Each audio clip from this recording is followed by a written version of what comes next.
ત્યારે જંગલ ખાતાને પણ આ મંચ પરથી અમે ખુલ્લી ચેતવણી આપીએ છીએ કે આ જંગલ અમારા આદિવાસીઓએ સાચવેલું છે.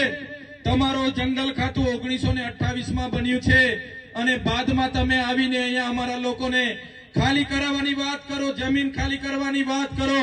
ત્યારે આ જંગલ ખાતાવાળાને પણ આ મંચ પરથી કહેવા માંગુ છું, આવનારા દિવસોમાં અમારા જંગલ જમીન ખેડતા આદિવાસી હોય, એસટી હોય કે ઓબીસી કે એસસી હોય, એમને હેરાન પરેશાન કરવાનું જો કામ તમે કરશો, તે દિવસે અમે અમારા ઓજારો સાથે રોડ પર ઉતરીશું. તમારું જંગલ ખાતું પણ અહીંયા નજરે નથી પડવાનું.